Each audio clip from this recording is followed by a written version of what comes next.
Hello everyone, TCS पाठशाला के YouTube channel पे आप सभी का हार्दिक स्वागत है। हम लोग इंग्लिश की सीरीज कंटिन्यू कर रहे हैं और जहां पर आज दूसरे टॉपिक का आई होप लास्ट या सेकंड लास्ट लेक्चर होगा। हम लोग सब्जेक्ट वर्ब अग्रीमेंट कंप्लीट कर लेंगे, फिर उसके बाद एक टॉपिक और रखेंगे, मतलब एक क्लास और रखेंगे जहां पे सब्जेक्ट वर्ब अग्रीमेंट से जुड़े हुए सारे क्वेश्चंस को रिवाइज करेंगे और सारे कॉन्सेप्ट को क्वेश्चन के ही माध्यम से एक बार पूरा देखेंगे। तो चलिए आज की क्लास को जारी रखते हैं। आप देख ही रहे हैं आज का क्लास का जो लेक्चर है वो 10वां है, 10वीं क्लास हम लोग पढ़ रहे हैं और इसके टाइम को थोड़ा सा चेंज कर दिया गया है कि हम लोग अब प्रतिदिन शाम को 5 बजे मिलेंगे, सोमवार से शनिवार तक। और रविवार के लिए हम लोग बहुत जल्दी प्लान कर रहे हैं आप लोगों के लिए कुछ बहुत बेहतर, जिससे कि हम लोग क्लास और इंटरेस्टिंग बना पाए, मतलब टेस्ट या तो ऑनलाइन हेल्ड करवा सके या तो कुछ एक एक्स्ट्रा टीचिंग के लिए विषय, कहानी, कुछ भी ऐसा बना करके जिससे संडे की क्लास बेहतर हो, लर्निंग भी हो और कुछ अच्छी समझ भी आपकी डेवलप हो। तो टॉपिक भी आपको दिख रहा होगा, सब्जेक्ट वर्ब एंड अग्रीमेंट। और आज का जो ये लेक्चर है सब्जेक्ट वर्ब अग्रीमेंट का, I hope it is the 5th lecture ना, जहां तक मुझे याद है 5वां लेक्चर है। हम लोग बात कर रहे हैं सब्जेक्ट वर्ब अग्रीमेंट के बारे में। पिछले जो लेक्चर्स हैं वो ऑलरेडी प्लेलिस्ट में पड़े हुए हैं। अगर आप पहली बार क्लास को देख रहे हैं तो आप पहले प्लेलिस्ट में जाकर के उन सारे लेक्चर्स को देख लीजिए ताकि कंटिन्यूटी चीजें जो है कंटिन्यूअस आपको समझ में आए। तो चलिए क्लास को स्टार्ट करते हैं बगैर देर किए। इससे पहले क्लास को स्टार्ट करें, वो हम लोग का चुनावी विज्ञापन आपसे प्रचार कर ही देते हैं कि जरूर से जरूर शेयर कर दीजिए, लोगों तक पहुंचाइए, कम से कम 1 लोगों तक तो अपनी बात पहुंचाइए करिए, ठीक है। हमारे सारे स्टाफ आपके लिए अच्छा कार्य कर रहे हैं, आपके लिए अच्छी मेहनत कर रहे हैं, तो आपकी भी नैतिक जिम्मेदारी बनती है इतना सपोर्ट करने के लिए। चलिए एक बार समअप कर लेते हैं क्या क्या हम लोग पढ़ चुके हैं। तो हम लोग सब्जेक्ट वर्ब अग्रीमेंट के बारे में काफी बातें पढ़ चुके हैं।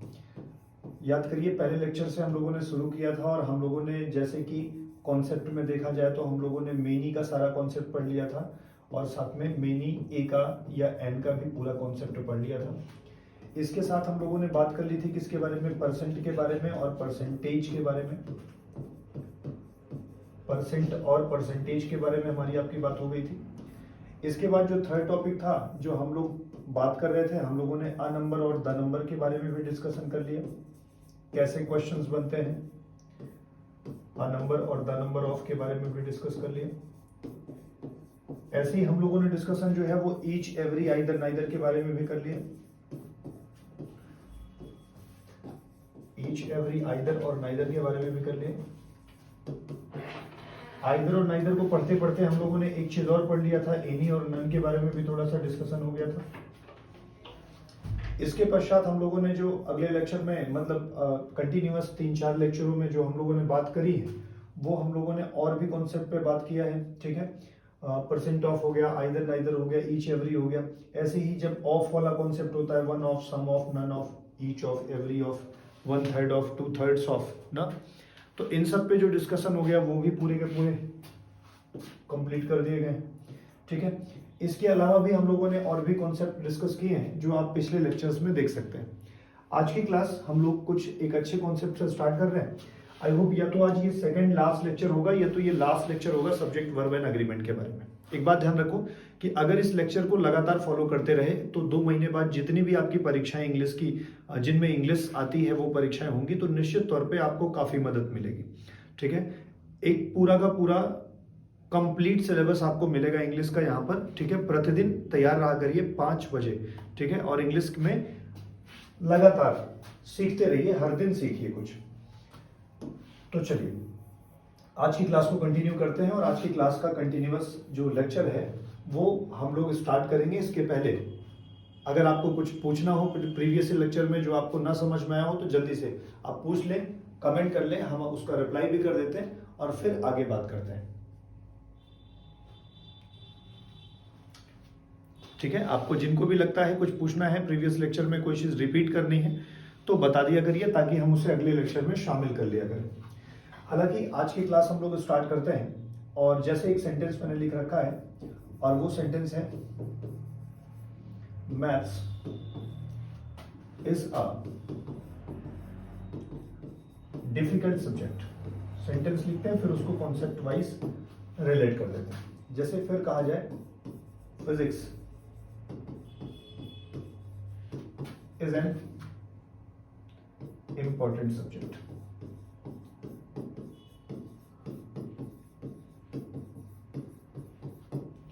ऐसे एक सेंटेंस जैसे लिख लें,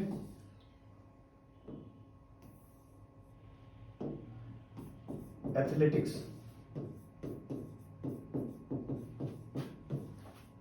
इज अ गुड गेम। तो आप समझ गए होंगे हम लोग बात कर रहे हैं कुछ ही गेम्स के बारे में। ये गेम्स है एथलेटिक्स, ठीक है ना। फिजिक्स और मैथ्स ये सब्जेक्ट है। और ऐसे ही जैसे हम लोग एक बात कर सकते हैं मम्प्स और मीजल्स के बारे में। जैसे मैं कहूं mumps is a critical disease, ठीक है। ऐसे ही मीजल्स भी लिख सकते हैं, ठीक है। तो बेसिकली हम लोग बात किसकी करने जा रहे हैं, हम इस कॉन्सेप्ट पे डिस्कस करने जा रहे हैं कि यदि कभी कोई भी नेम ऑफ सब्जेक्ट दिया गया हो, नेम ऑफ सब्जेक्ट, तो ये नेम ऑफ सब्जेक्ट जो होता है वो हमेशा कैसा होता है, सिंगुलर होता है, क्योंकि किसी एक सब्जेक्ट का नाम है।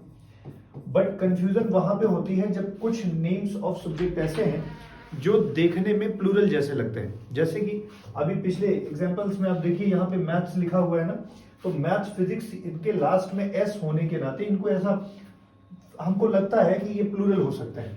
तो नेम्स ऑफ सब्जेक्ट हमेशा सिमिलर होते हैं, वो चाहे जो भी हो, चाहे हम मैथ्स की बात करें, हम फिजिक्स की बात करें, हम इकोनॉमिक्स की बात करें, हम एथिक्स की बात करें, ऐसे ही अगर हम पॉलिटिक्स की बात करें, ठीक है। जितने भी नेम्स ऑफ सब्जेक्ट होते हैं जिनके अंत में भले ही एस लगा होता है लेकिन वो प्लूरल नहीं होंगे। प्लूरल इसलिए नहीं होंगे क्योंकि वो एक ही सब्जेक्ट का नाम तो है, ये सारे के सारे एक ही सब्जेक्ट के तो नाम है, मैथ्स फिजिक्स। तो अगर एक किसी सब्जेक्ट का नाम है और उसमें एस लगा हुआ है तो आप उन्हें तो प्लूरल नहीं कंसीडर करवा सकते ना। तो जैसे ही आप बात करेंगे कि ये सारे सब्जेक्ट के नाम हैं और इन सारे सब्जेक्ट्स में भले ही लास्ट में एस लगा हुआ है लेकिन ये सारे सब्जेक्ट एक एक सब्जेक्ट का बात हो रहा है, तो इसलिए ये सारे के सारे सिमिलर होते हैं। ऐसे ही अगर हम लोग बात करें जैसे कभी कभी नेम ऑफ गेम्स ना करके नेम्स ऑफ गेम कर लीजिए, ठीक है। अदरवाइज नेम ऑफ गेम्स ना खेलों के नाम होते हैं। जैसे कि मान लीजिए एथलेटिक्स हो जाए। एथलेटिक्स क्या है, गेम के नाम ही तो है। बिलियर्ड्स हो जाए, ठीक है, तो ये गेम के नाम है। तो भले ही ये गेम के नाम है और लास्ट में क्या लिखा हुआ है, एस और एस लिखा हुआ है, लास्ट में ऐड हुआ है, लेकिन ये प्लूरल थोड़ी होंगे। जब एक गेम का नाम है तो सिंगुलर होगा। ऐसे ही कभी कभी जैसे name of disease, name of ना डिजीजेस के नाम हो जाए, जैसे मम्स, मीजल्स, रिकेट्स, राइट। चलो, तो ऐसे कुछ गेम के नाम होते हैं, कुछ सब्जेक्ट्स के नाम होते हैं, कुछ क्या कहते हैं डिजीजेस के नाम होते हैं जो दिखते प्लूरल हैं। मतलब इनमें लास्ट में एस और एस ऐड होता है, ये दिखते प्लूरल जैसे हैं but they are not plural because they refer to one game और डिजीज और सब्जेक्ट। तो जब ये एक की ही बात करते हैं तो ये प्लूरल तो होंगे नहीं, ये सारे के सारे कैसे होंगे, सिंगुलर होंगे। और इसी के बेस पे जरा सा पीछे वाले एग्जांपल्स को देखिए तो आप समझने का कोशिश करिए। लिखा हुआ है कि मैथ्स, तो मैथ्स के साथ कैसी वर्ब लगी है, maths is a difficult subject, correct है, आर तो होगा नहीं। फिजिक्स के साथ भी कैसा लगेगा, इज लगेगा। और जब वर्ब भी केवल लगी होगी ना फर्स्ट फॉर्म में तो यस और यस वाली लगेगी, क्योंकि जब ये सब्जेक्ट सिंगुलर है तो वर्ब भी कैसी होगी, सिंगुलर होगी। एथलेटिक्स है तो इज एक गुड गेम है तो एथलेटिक्स के साथ इज लगेगा ना कि आर लगेगा। मम्स है तो एक डिजीज है तो मम्स के साथ भी इज का ही प्रयोग करेंगे। तो मतलब एकदम सिंपल है कि कुछ ऐसे नाउन हैं जो देखने में कैसे लग रहे हैं, कुछ ऐसे नाउन हैं जो देखने में लग रहे हैं प्लूरल हैं लेकिन वो सच में प्लूरल नहीं है, ठीक है ना। और ऐसी ही लिस्ट कुछ और चीजों में अगर आगे बढ़ाई जाए तो देखिए, ये इतनी बातें तो क्लियर है ना, सब्जेक्ट के नाम होते हैं, गेम्स के नाम होते हैं, ठीक है, डिजीजेस के नाम होते हैं, जो क्या कहलाते हैं, जो प्लूरल कहलाते हैं, क्योंकि आप देखोगे तो वो प्लूरल जैसे होते हैं। ऐसे ही कभी कभी ना, कभी कभी बुक्स के नाम आ जाते हैं,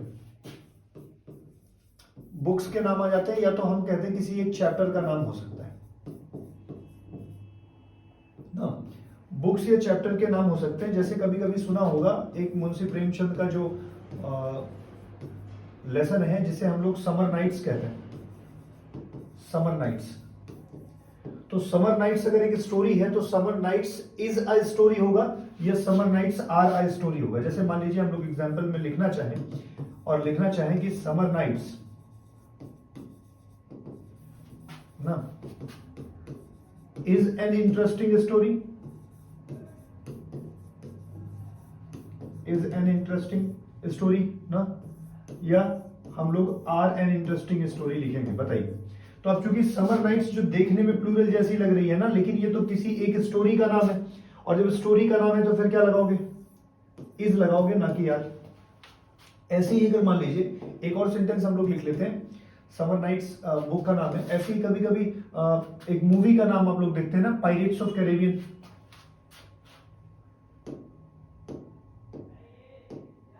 और एक एग्जांपल जैसे ये समर नाइट्स एक एग्जांपल हो गया, और भी देख सकते हैं, जैसे मान लीजिए पायरेट्स ऑफ कैरेबियन ही लिख सकते हैं, या कोई भी एक क्या कहते हैं बुक का नाम आप देख सकते हैं। आप उसे देखेंगे तो जैसे समर नाइट्स होता है, वैसे ही बुक के नामों में हम लोग कर सकते हैं, जैसे कुछ भी लिख लो। जैसे मान लो हम ऐसे ही लिख लेते हैं थ्री मर्चेंट्स, तो वैसे तो थ्री मर्चेंट्स जो है वो क्या है, तीन मर्चेंट, तीन व्यापारी का बात कर रहे हैं, लेकिन अगर ये स्टोरी होता तो यहाँ पे लिखते हैं इज या आर ना, a chapter in 10th class. तो जैसे ही देखो सेंटेंस को समझने का कोशिश करो, यहां लिखा हुआ है थ्री मर्चेंट्स, जो कि सामान्यतः प्लूरल होना चाहिए, लेकिन ये थ्री मर्चेंट्स क्या है, एक कोई चैप्टर है, तो थ्री मर्चेंट्स अगर एक चैप्टर के रूप में आ रहा है तो भाई ये भले ही एस और ईएस लगा हुआ है, यहां पे तो सिमिलर ही वर्ब फॉलो करोगे ना। ऐसे ही कभी कभी देखते हो ना, मूवी के नाम हो सकते हैं, मैं ऐसे ही लिख देता हूं, क्या हेडिंग डालना। जैसे मान लीजिए कभी मूवीज होती हैं कोई, एक जैसे pirates of Caribbean, pirates of Caribbean अगर लिख दिया जाए ना, इज एन इंटरेस्टिंग मूवी।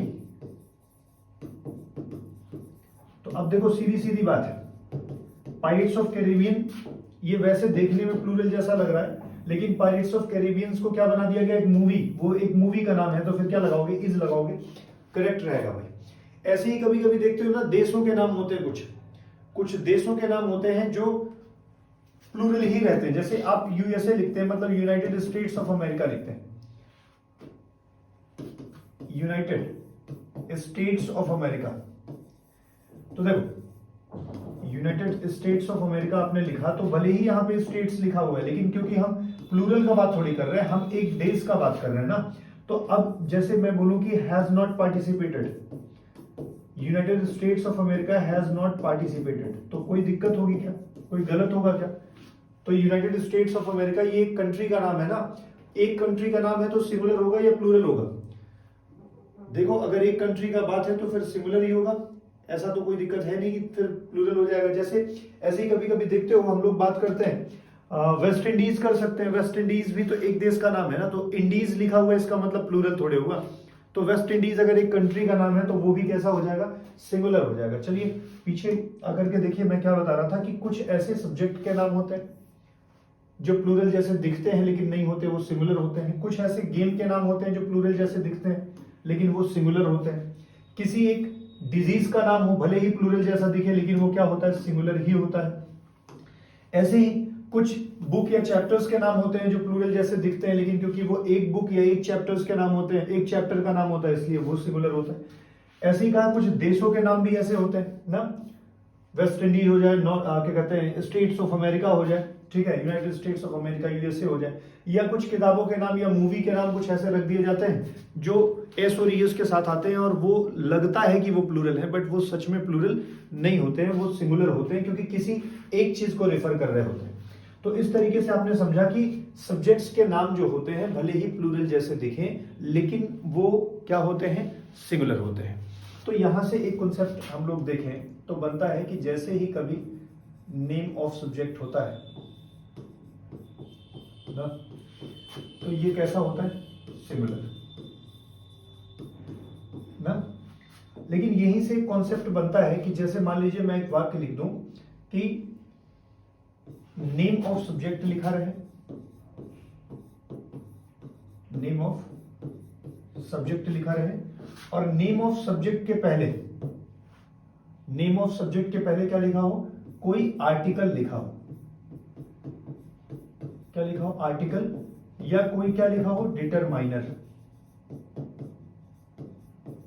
तो अगर किसी सब्जेक्ट के नाम के पहले कोई आर्टिकल या डिटरमाइनर आ जाए, मतलब मैं ये कहना चाह रहा हूं कि जैसे मान लीजिए यहां पर लिखा हो मैथ्स ना, यहां पे लिखा हो मैथ्स, तो जब मैथ्स लिखा हुआ है तो वो कोई दिक्कत नहीं है, मैथ्स तो एक विषय का नाम है ना, मैथ्स एक विषय का नाम है। लेकिन अगर उसके पहले लिखा हो माई मैथ्स, लिखा हो हिज मैथ्स, देखो अगर ऐसा ही लिख दिया जाए his economics,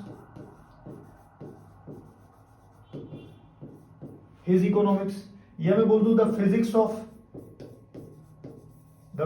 of my brother,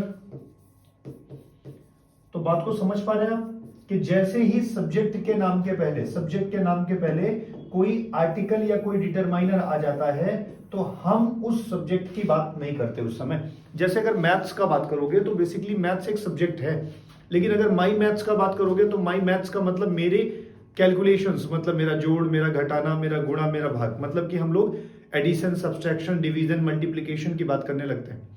जब हम इकोनॉमिक्स का बात करेंगे तो सब्जेक्ट होगा, लेकिन अगर हिज इकोनॉमिक्स का बात होगा तो इकोनॉमिक्स के अंदर जो जो होता है ना, डेट होता है, एक्सपेंस होता है, इनकम होती है, तो अगर मैं बोलूंगा कि हिज इकोनॉमिक्स ना, तो उसकी इकोनॉमिक्स का मतलब उसका आय, उसका व्यय, राइट, उसके जो खर्चे हैं, इकोनॉमिक्स के अंदर के प्रोसेस को बात करने लगता है वो। माई मैथ्स का मतलब मैथ्स के अंदर का जो प्रोसीजर होता है, जोड़ घटाना गुणा भाग, राइट। तो माई इंग्लिश अगर बोलेंगे तो हालांकि इंग्लिश में कंफ्यूजन इसलिए नहीं होता क्योंकि इंग्लिश एक विषय है, लेकिन अगर माई इंग्लिश कर देना तो माई इंग्लिश का मतलब है इंग्लिश के अंदर के जो कॉन्सेप्ट्स हैं, टेंस हो गया, अलग अलग जितने भी कॉन्सेप्ट होते हैं ना, उनकी बात करने लगते हैं। तो जब कभी किसी विषय के नाम के पहले ना कोई आर्टिकल लग जाए, डिटरमाइनर लग जाए, तो वो विषय एक्चुअली उसके अंदर की बातों को रिफर करने लगता है, और ऐसी स्थितियों में ये सब्जेक्ट नहीं रह जाता, और इसीलिए सब्जेक्ट प्रोसीजर्स की बात करने लगते हैं, इसीलिए वर्ब हमेशा और हमेशा प्लूरल लगाई जाती है। तो इंग्लिश के साथ तो हमेशा इज लगाएंगे, लेकिन माई इंग्लिश के साथ तो आर का प्रयोग करेंगे। फिजिक्स लगेगा तो फिर इज लगाओगे, वॉज लगाओगे, हैज लगाओगे, लेकिन हिज फिजिक्स हो जाएगा, आर डियर फिजिक्स हो जाएगा, तो फिर उसके साथ हमेशा और हमेशा प्लूरल वर्ब को फॉलो करोगे। तो नेम ऑफ सब्जेक्ट जो होता है वो सामान्यतः सिंगुलर को शो करता है, लेकिन जब उसके पहले आर्टिकल या डिटरमाइनर आ जाते हैं तो वही नेम ऑफ सब्जेक्ट ना, क्योंकि सब्जेक्ट की बात ना करके उसके अंदर के इंप्लीकेशंस की बात होने लगती है, and that in that sense verb कैसे यूज होती है, प्लूरल यूज होती है। तो हमेशा ध्यान रखिएगा कैसे आर्टिकल और डिटरमाइनर के साथ सब्जेक्ट यूज होगा, तो कैसे होगा, माई मैथ्स होगा। अब जैसे यहाँ माई मैथ्स लिखा हुआ है तो इज या आर में से क्या लगाओगे, आप खुद ही बताओ क्या लगा दोगे। और हिज इकोनॉमिक्स होगा तो हैज और हैव में से क्या लगा दोगे। और ऐसे ही the physics of my class है ना, तो कुछ भी लिखिए, जैसे इंप्रूव या इंप्रूव से लिख दो, दो वर्ब लगा दो, तो कौन सी वर्ब को आप लगाना चाहोगे ना। तो निश्चित तौर पर प्लूरल वर्ब को फॉलो करेंगे। प्लूरल वर्ब को फॉलो करने का मतलब है पहले वाले में आर को लगा देंगे, दूसरे वाले में हैव को लगा देंगे, तीसरे वाले में फर्स्ट फॉर्म को लगा देंगे। तो इस तरीके से बहुत इजीली आप समझ जाएंगे कि कैसे जो है वो सब्जेक्ट के साथ रोल प्ले करते हैं ग्रामर में।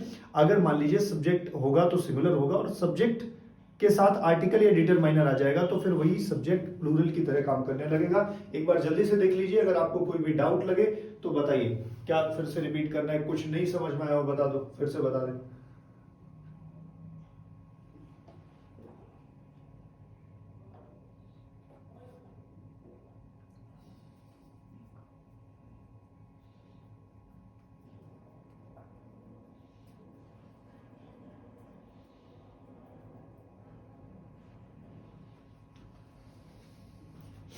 डन। तो इतनी बात समझ में आ गई होगी। चलिए अगले कॉन्सेप्ट पे चलते हैं। तो आइए हम लोग सब्जेक्ट वर्ब अग्रीमेंट के एक इंपॉर्टेंट कॉन्सेप्ट पे बात करते हैं। कभी कभी क्या होता है कि एक वाक्य लिखा होता है और उस एक वाक्य में जो है ऐसे वन लिखा होता है ना,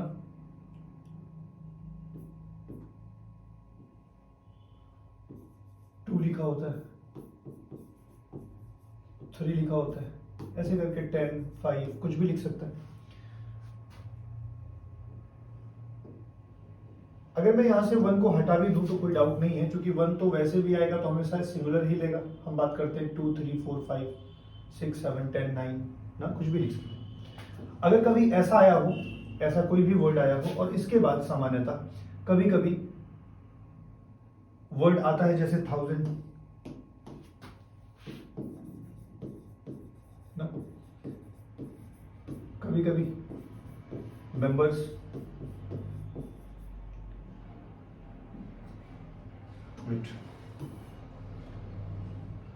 ना, 1000 के बाद एक नाउन आएगा, जैसे रुपीज आगे लिख देते हैं ना, रुपीज, कभी कभी मेंबर्स ना, कभी कभी स्टूडेंट्स, कभी कभी केवल रुपीज ना, कुछ भी लिख सकते हैं। 10 किलोज ना, ऐसा भी हो सकता है। मैं ये कॉन्सेप्ट समझा रहा हूं कि ये कभी कभी कार्डिनल्स लिखे होंगे, मतलब कि कार्डिनल मतलब जिनको हम गिन सके, संख्यावाचक बोलते हैं। कार्डिनल्स के बाद एक कोई प्लूरल नाउन आया होगा, 10,000 रुपीज, 10 मेंबर्स, 100 स्टूडेंट्स ना, समझ पा रहे हो? तो कभी भी इनके साथ कोई एक प्लूरल नाउन आएगा।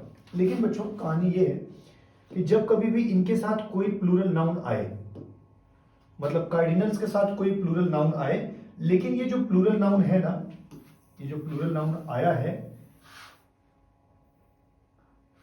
ये प्लूरल नाउन ना किसी एक यूनिट को दिखाने लगे।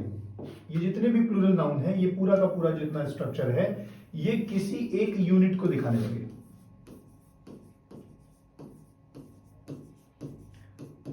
वो यूनिट कौन सी होती है? जैसे कभी कभी वो यूनिट कोई एक सैलरी हो सकती है, वो यूनिट कोई वेट हो सकता है। सैलरी को हम अमाउंट लिख लें तो बेहतर रहेगा। तो अगर मान लीजिए 10,000 रुपीज मिलकर के कोई एक अमाउंट दिखाने लगे, कोई वेट दिखाने लगे, कोई एक डिस्टेंस दिखाने लगे,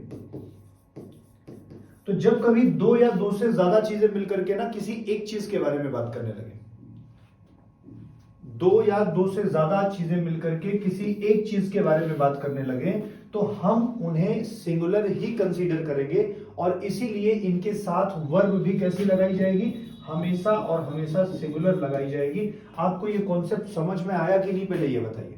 मैंने ये कहा है कि अगर 1, 2, 3, 4 या 10 मतलब एक से ज्यादा कोई भी नंबर लिखा हो और नंबर के बाद कोई भी प्लूरल नाउन लिखा हो, चूंकि नंबर प्लूरल है तो नाउन भी प्लूरल ही होगा, तो सामान्यतः ये बहुवचन होता है ना। जैसे 10 रुपीज है तो आर होगा, 100 स्टूडेंट्स है तो आर होना चाहिए। लेकिन जब कभी भी ये पूरा स्ट्रक्चर 10 स्टूडेंट्स मिलकर के किसी एक चीज को दिखाने लगे, एक कोई यूनिट दिखाने लगे, ठीक है, कोई भी एक यूनिट दिखाने लगे, वो चाहे क्लास हो जाए चाहे वो टीम हो जाए ना, तो जब दो या दो से ज्यादा चीजें मिलकर के किसी एक यूनिट को दिखाने लगती हैं तो वो सिंगुलर कंसीडर की जाती हैं और इसीलिए वर्ब भी कैसी लगाई जाती है?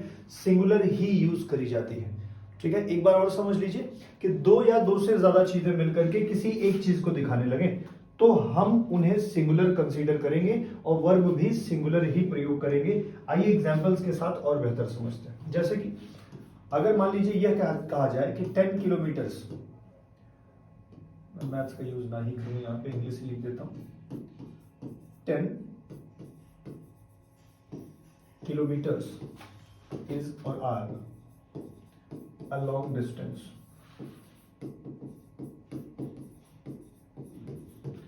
10 kilometers is या are a long distance। दूसरा सेंटेंस लिखा है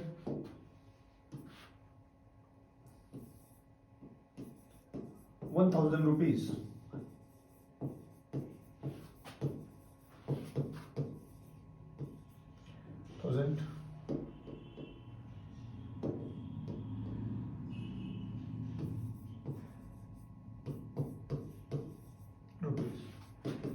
is or are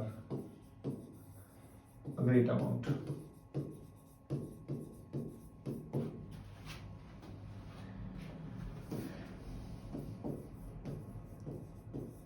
Bread and butter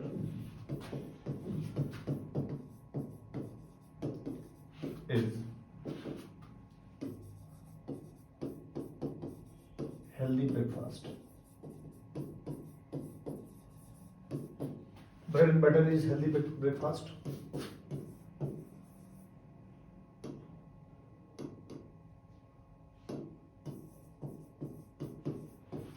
Horse and carriage.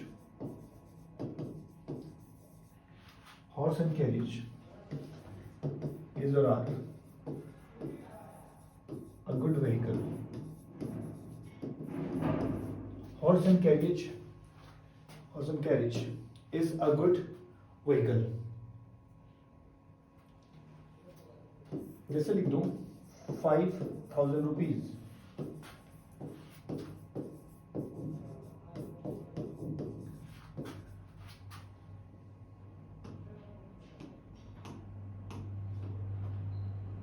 is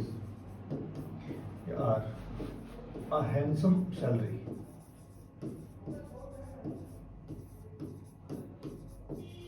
₹5,000 is a handsome salary, right? चलो ये सारे सेंटेंसेस लिखे, कुछ और सेंटेंसेस लिखते हैं.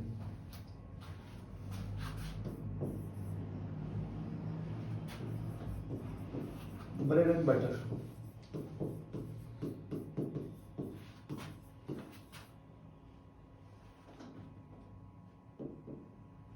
is or are thrown outside. एक और सेंटेंस लिखते हैं. 5,000 rupees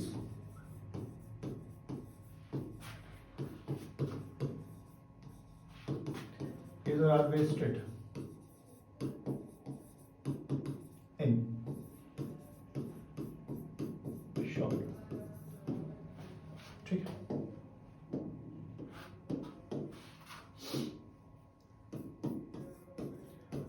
Ten members have or have come. एक और सेंटेंस लिखते हैं. 10 members is or are a team. चलो ये सारे सेंटेंसेस को देखते हैं और वन बाय वन सॉल्व करने की कोशिश करते हैं. पहले आप कोशिश कर लीजिए और फिर हम लोग बात करेंगे क्या गलती है, कौन सा सही होगा. तो फर्स्ट का उत्तर दे लीजिए, सेकंड का दे दीजिए, थर्ड का बता दीजिए, फोर्थ का बता दीजिए. राइट, तो जल्दी जल्दी आप आंसर दे दीजिए. बताइए कौन सा होगा, कौन सा सही है, कौन सा गलत है.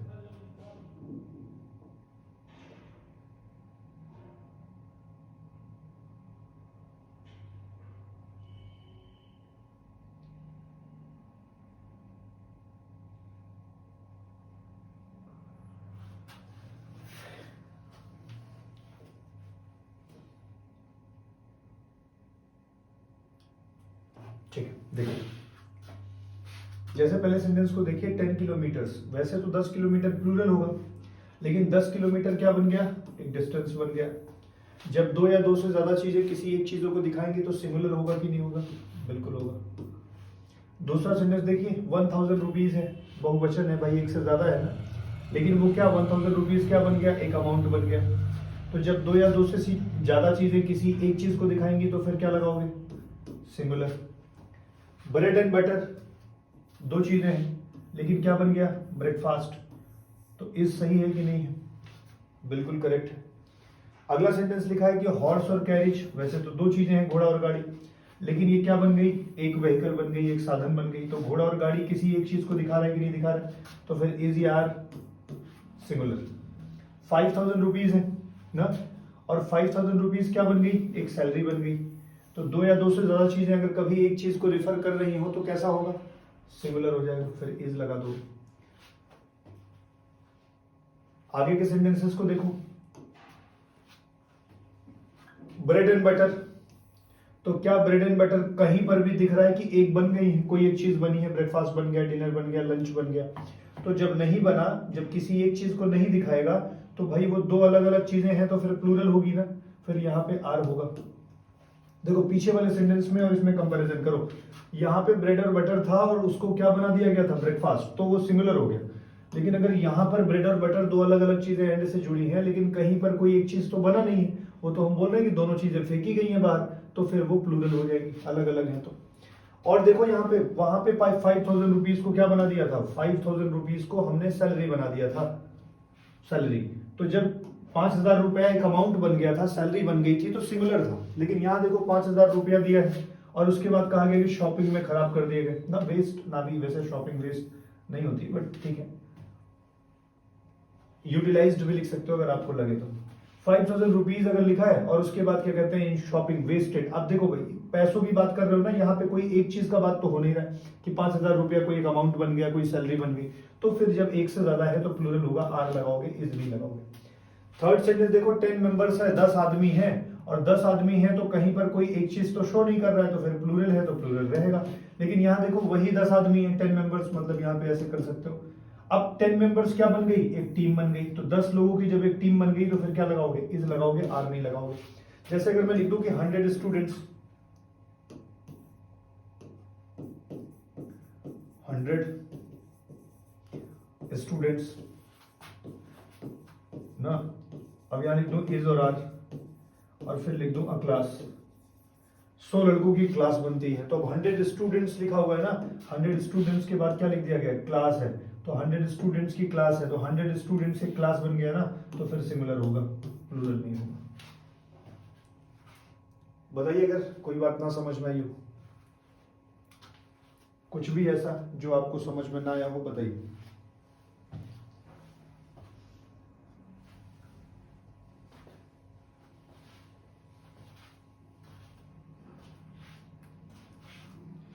ठीक है, चलिए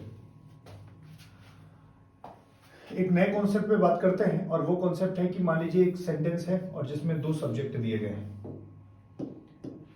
सब्जेक्ट नंबर 1 और ये सब्जेक्ट नंबर 2।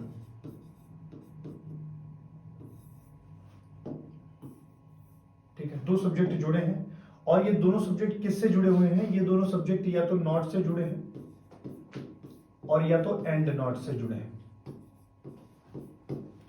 तो जब कभी भी दो सब्जेक्ट नॉट या एंड नॉट से जोड़ दिए जाए, जैसे Ram not Shyam, Ram and not Shyam, मतलब दे नॉट यू, तो जब कभी भी दो सब्जेक्ट नॉट से जुड़ जाए या एंड नॉट से जुड़ जाए, तो हमेशा ध्यान रखोगे जो वर्ब होगी, इसके बाद जो वर्ब आएगी वो हमेशा उस वाले सब्जेक्ट के अकॉर्डिंग आएगी जिसके पहले नॉट नहीं होगा।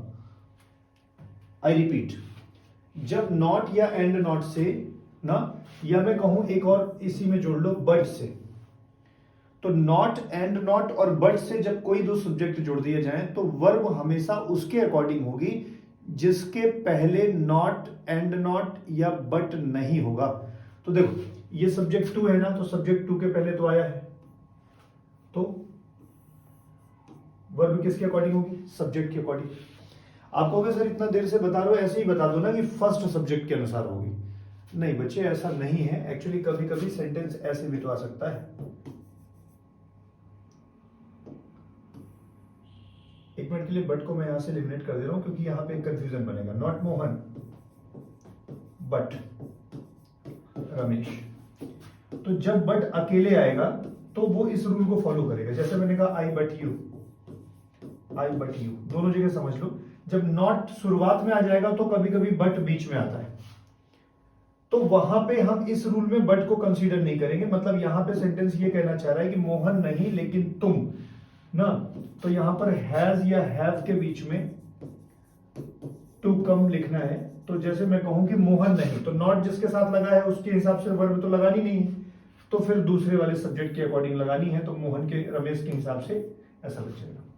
ठीक है, या अगर इसको आप चेंज करना चाहते हैं तो रमेश की जगह पे कुछ और भी लिख दीजिए, जैसे ऐसा लिख दो नॉट मोहन बट दे ना। तो देखिए नॉट किसके साथ लगा है, मोहन के साथ लगा है, तो मोहन के अकॉर्डिंग वर्ब नहीं होगी, बल्कि दूसरा जो सब्जेक्ट है उसके अकॉर्डिंग वर्ब होगी, तो दे के अकॉर्डिंग हैव हो जाएगा। दूसरे सेंटेंस में लिखा हुआ है आई बट यू। अब यहां पे देखिए नॉट नहीं आया है और नॉट नहीं आया है तो अब जो वर्ब आएगी वो किसके अकॉर्डिंग आएगी, जिसके साथ बट नहीं लगा है। जैसे आई बट यू ना, एम और आर योर फ्रेंड। देखो तो अब यहां पे सेंटेंस मैं ना कि तुम, यहां पे बट बराबर क्या है, नॉट। तो कभी कभी बट को नॉट के सेंस में यूज कर देते हैं तो वो यहां की कैटेगरी में शामिल हो जाता है, और जब बट को नॉट की कैटेगरी में नहीं शामिल करते हैं तो फिर वो ऐसे रहता है, फिर वो इस रूल को फॉलो कर रहा होता है। मैंने ये कहा कि अगर कभी भी नॉट या एंड नॉट से दो सब्जेक्ट जोड़ दिए जाए तो वर्ब हमेशा उसके अकॉर्डिंग लगाना जिसके साथ नॉट या एंड नॉट नहीं होगा, ठीक है। कभी कभी बट भी नॉट की तरह काम कर देता है तो उसके साथ भी वही रूल कंसीडर कर लेना, जैसे आई नॉट यू या आई बट यू, तो यहां पे बट बराबर क्या है, नॉट। तो इजीली समझ जाएंगे, वर्ब आई के हिसाब से लगेगी तो आई के हिसाब से एम हो जाएगी, ना कि यू के हिसाब से, ठीक है। तो इस तरह से भी कॉन्सेप्ट आप आसानी से समझ सकते हैं कि जब कभी भी नॉट और एंड नॉट से दो सब्जेक्ट जुड़े हों तो वर्ब कैसी लगाई जाएगी। बताइए अगर कोई डाउट, कोई परेशानी किसी को आ रही हो, कुछ भी दिक्कत हो तो बोलिए।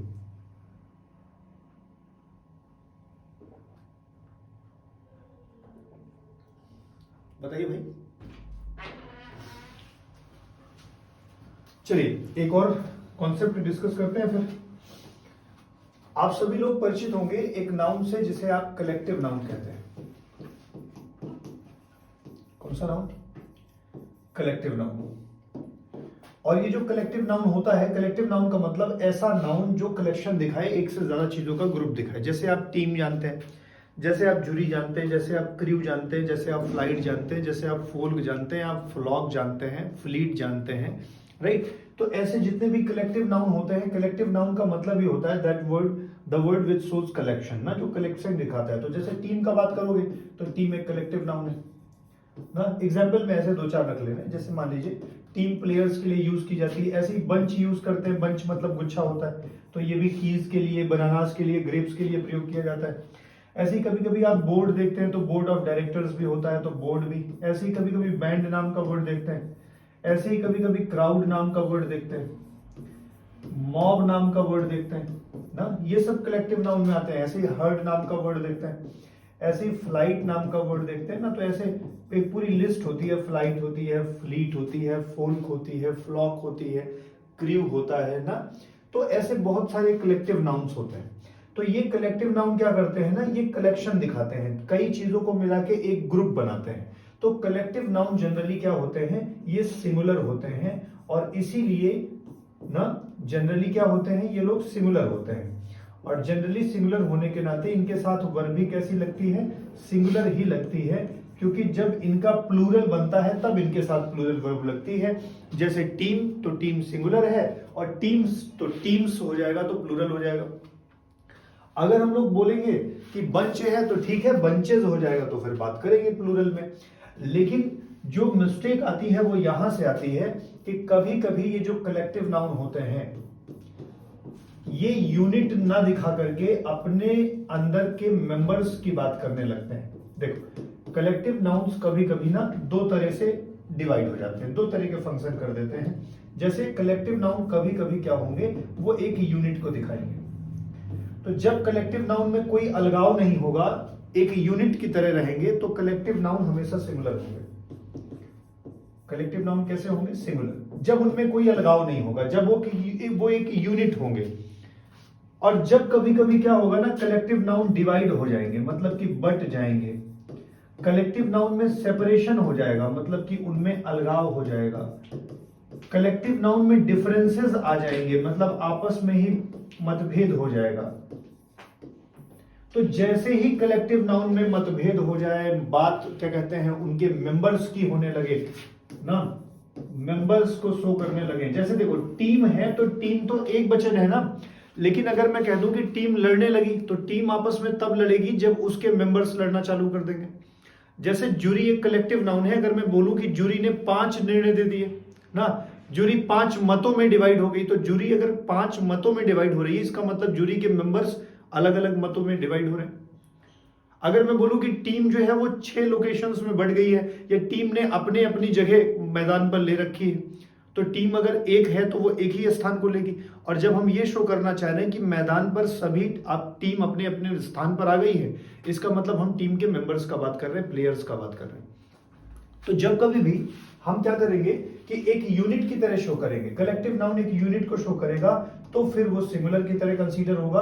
लेकिन जब कलेक्टिव नाउन में डिवीजन हो जाएगा, कलेक्टिव नाउन में सेपरेशन हो जाएगा, कलेक्टिव नाउन में डिफरेंसेस आ जाएंगे, या कलेक्टिव नाउन क्या करने लगेगा, वो मेंबर्स को शो करने लगेगा, अपने अंदर जितने भी उसके ग्रुप है उसके मेंबर्स का बात करने लगेगा, इंडिविजुअल्स का बात करने लगेगा, तो फिर वो कलेक्टिव नाउन प्लूरल हो जाएगा, बहुवचन हो जाएगा। और जब ये यूनिट दिखाएगा तो सिंगुलर रहेगा, तो सिंगुलर वर्ब लेगा, और जब इनमें अलगाव हो जाएगा तो ये प्लूरल हो जाएगा, और इसीलिए कैसी वर्ब लेगा, प्लूरल वर्ब कंसीडर करेगा। आइए एग्जाम्पल के साथ और चीजों को समझते हैं, ठीक है। एग्जाम्पल के साथ चीजों को समझते हैं। एक बार इसे आप देख लीजिए, स्क्रीनशॉट ले लीजिए, फिर ताकि हम इसे इरेज करके इसी पे समझा पाए।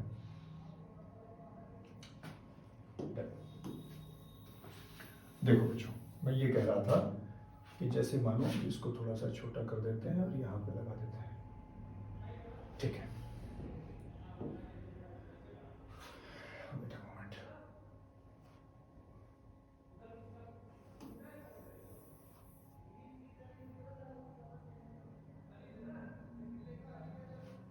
ठीक है, अब देखिए जैसे मैं सेंटेंस लिखूं यहां पे कि team has or have won the match।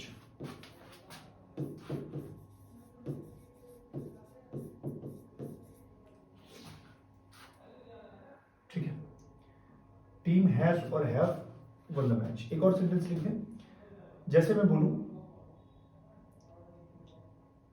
jury has or have given its decision।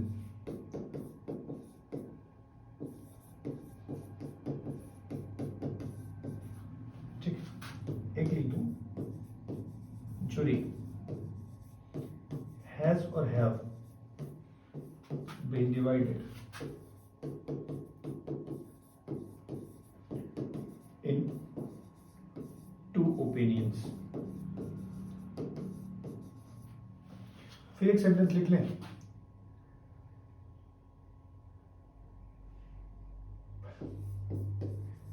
Class is और आर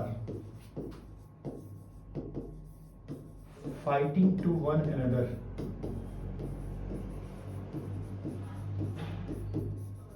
एक सेंटेंस और लिख लेते हैं, यहां पे लिख देते हैं,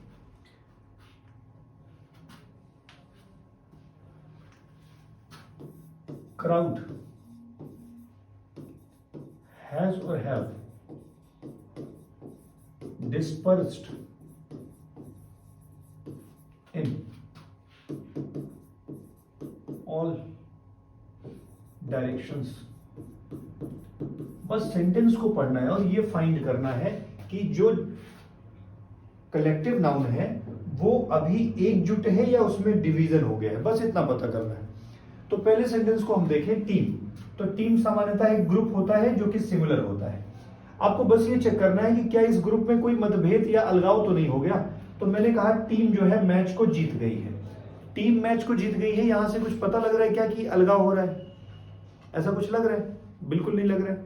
तो जब टीम मैच को जीत गई है तो हमें जबरदस्ती अलगाव नहीं लगाना है कि टीम के लोग जीत गए। जब तक सेंटेंस में दिखे नहीं अलगाव तब तक हम उसे सिंगुलर ही मानेंगे और इसीलिए टीम के लिए हैज लगाएंगे और वो सिंगुलर ही रहेगी। दूसरे सेंटेंस में देखिए कि जूरी मतलब जो न्याय करने वालों का समूह है ना, ग्रुप है, उसने अपना डिसीजन दे दिया है। तो जूरी ने अपना डिसीजन दे दिया है, तो क्या इस वाक्य को पढ़ने से आपको कहीं लग रहा है कि जूरी डिवाइड हो गई है, जूरी के मेंबर्स का बात हो रहा है? तो जूरी एक समूह है और समूह ने अपना डिसीजन दे दिया है। तो जूरी ने अपना डिसीजन दे दिया है, यहां पर भी कोई डिवीजन नहीं दिख रहा है, कोई अलगाव नहीं दिख रहा है। अलगाव नहीं दिख रहा है तो सिंगुलर है। लेकिन थर्ड वाले सेंटेंस को अच्छे से पढ़िए कि जूरी जो है वो डिवाइड हो गई है, डिवाइड हो गई है, बट गई है दो राय में। तो जूरी अगर एक ही टीम, एक ही ग्रुप दो अलग अलग विचारों में बटेगी तो कुछ लोग एक विचार की तरफ होंगे, कुछ लोग दूसरे विचार की तरफ होंगे। इसका मतलब यहां पे एक समूह का बात नहीं हो रहा है बल्कि मेंबर्स का बात होने लगा। तो जब जूरी डिवाइड हो गई तो मेंबर्स की बात होने लगी तो जूरी प्लूरल हो जाएगा। डिफरेंसेस आ गए ना, इसमें डिफरेंसेस आ गए, अलगाव हो गया, मेंबर्स का बात होने लगा तो प्लूरल। ऐसे देखो क्लास क्या कर रही है ना, आपस में लड़ रही है एक दूसरे से। तो क्लास अगर आपस में लड़ेगी तो जब एक ही क्लास है तो आपस में कैसे लड़ेगी, और अगर क्लास ही आपस में लड़ने लगी इसका मतलब क्लास के स्टूडेंट लड़ने लगे हैं। तो जब हम क्लास में डिवीजन दिखाएंगे, अलगाव दिखाएंगे, उसके मेंबर्स का बात करेंगे तो क्लास आर फाइटिंग हो जाएगा, ना कि क्लास इज फाइटिंग। हाँ, अगर मुझे कहना हो कि क्लास इज रनिंग स्मूथली तो क्लास स्मूथली चल रही है, तो क्लास सही से चल रही है, कोई दिक्कत नहीं, सिंगुलर है। लेकिन क्लास ना is crying, class is fighting to one other. तो क्लास इज फाइटिंग अगर बात कर रहे हैं तो फाइट क्या दिखा रहा है, डिवीजन दिखा रहा है। मैं बोलूं class has been divided into 5 opinions, तो क्लास अगर 5 राय में बढ़ गई तो उसके मेंबर्स बढ़ गए। मैं बोलूं class was running in 3 directions due to bomb blast, तो बॉम्ब ब्लास्ट की वजह से क्लास जो है 2-3 डायरेक्शन में भाग गई, इसका मतलब उसके मेंबर्स भागने लगे। तो जब हम क्लास में डिवाइड करेंगे, क्लास को डिवीजन पे रखेंगे, अलगाव उनके मेंबर्स का बात करेंगे, तो बताओ वो प्लूरल हो जाएगा कि नहीं हो जाएगा। तो इस तरीके से जब कभी भी होगा तो हम उसे, हाँ जैसे एक वर्ड होता है यूनानिमस, यूनानिमस मतलब एक मत। जैसे मैं बोलूं कि क्लास यूनानिमस थी तो क्लास एक मत थी तो उसमें कोई अलगाव नहीं था। लेकिन अगर मैं लिख दूं class dash not unanimous, class जो थी एक मत नहीं थी, एक मत नहीं थी मतलब बढ़ गई थी, तो क्लास वर नॉट यूनानिमस हो जाएगा। राइट, आई होप आपको बातें समझ में आ रही होंगी। एक और चीज है क्राउड, भीड़, मतलब कि कई लोगों की हो तब पर भी काउंटेबल वो सिंगुलर ही माना जाता है, कलेक्टिव नाउन। क्राउड एक वचन होती ना, लेकिन आगे दिया गया है कि वो क्राउड जो है वो कई, आगे भी लिखना हो तो लिख लो ड्यू टू बॉम्ब ब्लास्ट या ड्यू टू रॉन्ग अनाउंसमेंट, कुछ भी लिख सकते हैं, बॉम्ब ब्लास्ट लिख देते हैं, ठीक है। तो बॉम्ब ब्लास्ट की वजह से क्राउड जो है वो सारे डायरेक्शन में भागने लगी, चारों दिशाओं में भागने लगी। तो क्राउड भैया अगर एक ही होगी तो एक ही डायरेक्शन में भागेगी, लेकिन क्राउड जब ऑल डायरेक्शंस में भाग रही है इसका मतलब क्या हो गया, क्राउड के मेंबर्स भाग रहे हैं, इसीलिए क्राउड के साथ फिर यहाँ पे प्लूरल लगा दिया जाएगा। बताइए अगर कोई डाउट, कोई परेशानी हो, ठीक है। आज के लेक्चर में पूरा का पूरा सब्जेक्ट वर्ब एग्रीमेंट तो कंप्लीट नहीं हो पाया, 2-3 रूल्स बच गए हैं जो हम लोग कल के लेक्चर में कंप्लीट कर लेंगे, ठीक है। और परसों के लेक्चर में फिर हम लोग बात करेंगे इसके प्रैक्टिस सेशन पे, मतलब कि क्वेश्चंस पे बात करेंगे, ठीक है। बहुत इंटरेस्टिंग होगा जब क्वेश्चन सॉल्व करेंगे और इजीली आपसे सॉल्व हो जाएगा, तो ठीक है। तो कल मिलते हैं इसी क्लास में 5 बजे शाम को। Thank you very much.